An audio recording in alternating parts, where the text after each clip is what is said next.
Bonjour Serge Moati, Bonjour, vous le bonjour. producteur, l'animateur de télévision qu'on aime sur TV5 Monde, le passionné de cinéma entre autres en ce moment, mais aussi l'homme qui a fait l'histoire avec François Mitterrand. Vous le racontez dans un livre 30 ans après, évidemment 30 ans après le 10 mai 1981, l'accession de François Mitterrand à la présidence de la République. Vous vous en rappelez parce que c'est un peu l'histoire de votre vie. Ah ben ça, c'est complètement l'histoire de ma vie. C'est 30 ans après, c'est 30 ans déjà, parce que c'est incroyable de dire que ça fait déjà 30 ans. Ce bouleversement incroyable que les Français ont vécu en mai 81, la gauche n'était pas arrivée au pouvoir depuis 23 ans. Et brusquement, quelqu'un comme Jacques Lang dit, par exemple, mais on riait pas quand il disait ça, c'est le passage de l'ombre à la lumière. Oui. Vous voyez, c'est-à-dire que c'était vraiment un cataclysme, avec des gens qui avaient très peur. Ils vont nationaliser les maisons de campagne, les chars russes sont place de la Concorde, des trucs Et puis, invraisemblables. tiens, j'ai retrouvé dans votre livre une chanson. Vous chantiez à l'époque, vous vous souvenez de l'air, tenez. vous allez Ça faire parce le que coup ça, d'un an. c'est presque un programme pour Martine Aubry, ça. Lisez-nous ça. Non, mais il faudrait mettre le truc d'époque, quoi. C'était un bouzouki, écrit par Theodorakis, d'ailleurs, avec paroles d'Herbert Bagani. France socialiste, puisque tu existes, tout devient possible, ici et maintenant. Et ça continue, c'est libérer nos vies des chaînes de l'argent, tout devient possible. Tendons la rose rouge de l'espérance aux opprimés de tous les continents. Donnons la parole aux frères émigrants.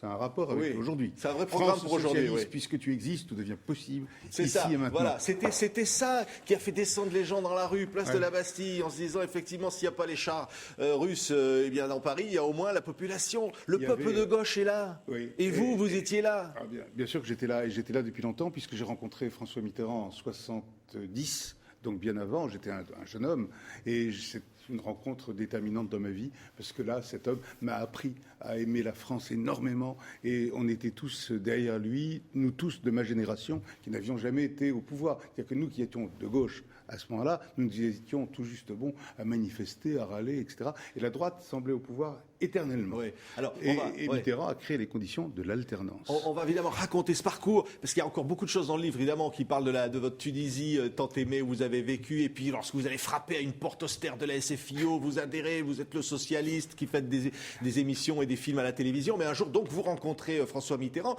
et puis dans cette campagne, il vous prend ensuite comme conseiller télévision, comme conseiller de communication. En 71 et en 81, j'étais son conseiller audiovisuel. Par exemple, vous préparez avec lui le fameux face-à-face de l'entre-deux tours, mais c'est incroyable parce que vous lui donnez par exemple un dossier dans lequel il n'y a que des feuilles blanches avec marqué affaire Bokassa. Ben oui, parce que on se taquinait dans les deux camps, Giscard et nous, etc., etc. Et vous savez que c'était la grande affaire, vous vous en souvenez peut-être, les diamants de Bokassa. On disait que Giscard avait reçu des diamants de Bokassa. Et donc, on voulait créer la crainte dans le camp adverse. Donc, il y avait un dossier vide devant Mitterrand, comme ça. Et je lui avais dit simplement, voilà, il y a rien. Lui, il ne voulait pas du tout utiliser cet argument des diamants de Bokassa. Pas du tout. Pas du tout. Et moi, j'avais prévu un truc comme ça. Et de temps en temps, quand Giscard parlait, Mitterrand faisait ça. Je ne sais pas si on voit ma main, là. Oui. Voyez, ça s'appelle de la déstabilisation, juste ça, c'est Serge là. Moati. C'est pas très... C'est pas bien. Non, mais pas bien, c'était plein de choses comme ça. Parce qu'en 74, dont j'étais aussi conseiller en 74, Giscard avait sorti un dossier, et il n'y avait que du papier vide comme ça, pour terrifier Mitterrand à l'époque. Et Mitterrand avait très peur, parce qu'en 74, il n'avait pas été bon contre Giscard, il avait très peur en 81. Donc il voulait neutraliser le débat, alors, ce que nous avons fait. Il ne voulait même pas serrer la main de Giscard. Oui, c'est terrible. Vous réfléchissez comment ne pas serrer la main. Alors vous êtes avec Badinter, vous allez décider de mettre des conditions absolument impossibles. Il ne voulait pas débattre. Non, il ne voulait pas. Mais finalement, Giscard accepte les conditions qui sont proposées. Y compris des journalistes choisis d'un commun accord sur une liste, etc., etc. C'est-à-dire que le camp de Giscard accepte toutes les conditions écrites par Robert Badinter, l'extraordinaire Robert Badinter, et moi sur le plan technique. Et donc il y avait 21 conditions. Avec des gros plans. Oui, pas de plan de coupe. Plan de coupe très important. C'est-à-dire ne pas montrer l'autre quand il parle pas et quand il écoute, etc. Parce qu'on peut ridiculiser, évidemment. Si moi, pendant que vous parlez, je fais...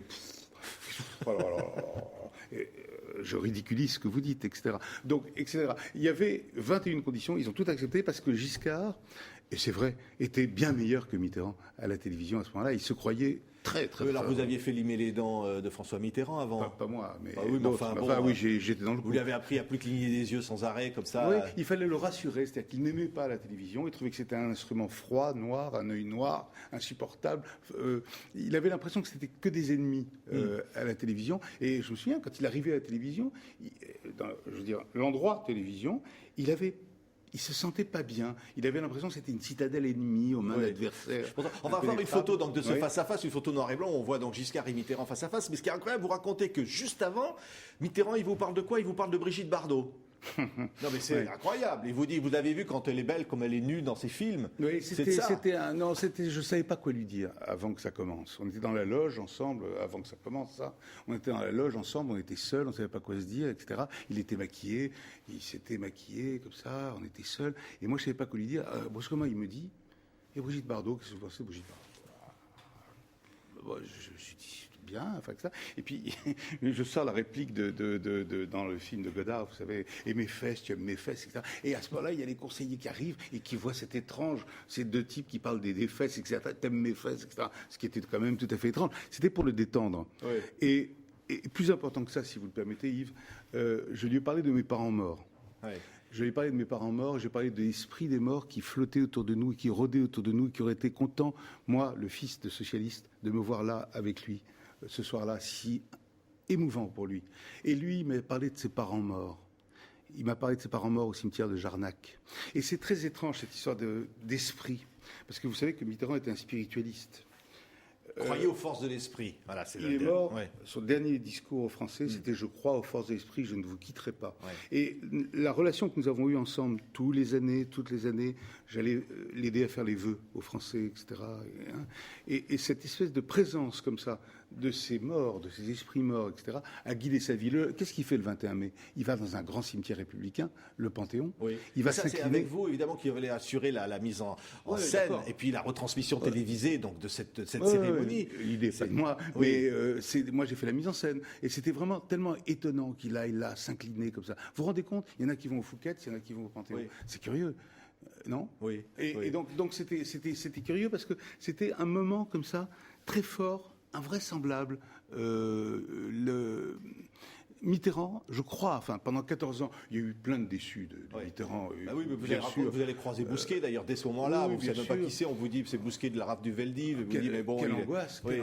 Il y a eu plein de choses qui, avec le recul, c'est vrai que ça. Mais moi, je garde une entière affection à cette période-là. Parce que je crois que quand même, 14 ans de Mitterrand, ça a fait l'Europe. Ça a fait l'entrée de la France dans l'Europe, ça a créé des Il faut revenir à cet esprit-là. Il faut revenir aujourd'hui pour la gauche. Moi, je crois que c'est très important, pardon de dire ça, Yves, moi je ne suis pas un homme politique maintenant, mais je crois que ce qu'il y avait d'important, c'était quand même la part de rêve formidable, l'élan lyrique. Les années Mitterrand furent aussi les années Lang, par exemple, les années d'une grande effervescence culturelle, poétique, etc., dans ce pays. Et je pense que c'est très important de redonner aux gens des raisons d'espérer et d'être fiers de leur pays. Merci. Et pas de vivre dans la peur. Merci Serge Moati. 30 ans après, publié au Seuil, c'est donc le récit de ses souvenirs, c'est plein d'anecdotes. Merci Serge Moati. C'est les coulisses. Merci.